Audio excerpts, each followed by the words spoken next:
দপ্তর থেকে আমরা কর্মস্থল থেকে আমরা খুলনা বিদ্যুৎ ভবন গয়নায় উপস্থিত হয়েছি শুধু আমাদের একটা দাবির জন্য।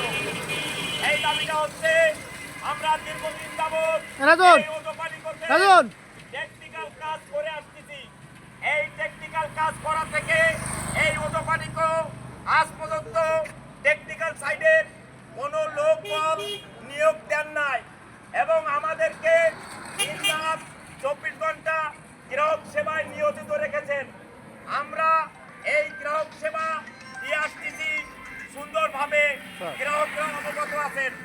আজকে আমরা কাজ করতে করতে আমাদের বয়স সীমা এবং আমাদের শিক্ষাগত যোগ্যতা আমরা হারিয়ে ফেলেছি। তো আজকে আমরা এই ম্যানেজমেন্টের কাছে আমাদের একটাই দাবি যে ওটোপানিকোতে যদি কোনো লোক নিয়োগ হন তাহলে আমাদের বয়স সীমা ও শিক্ষাগত যোগ্যতা শিথিল করে আমাদের চাকরি অনতিবিলম্বে দিতে হবে।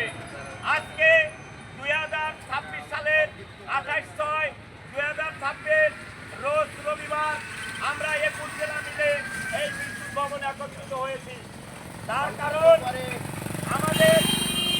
আমাদের বয়স সীমা ও শিক্ষাগত যোগ্যতা শিথিল করে আমাদের স্থায়ী চাকরি দিতে হবে।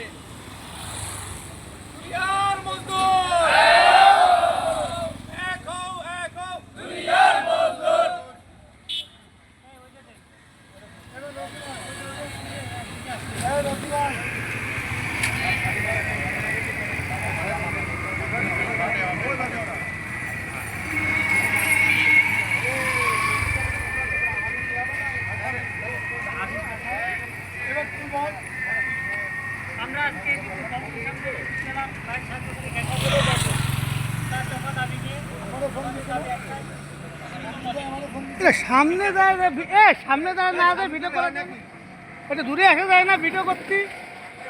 ক্যামেরা একদম প্যানের মধ্যে নিয়ে যাও।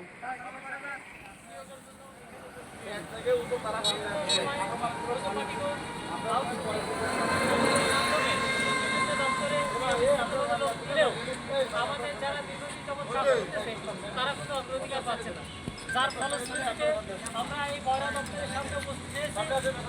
আর 7 দিনের আগামী আমার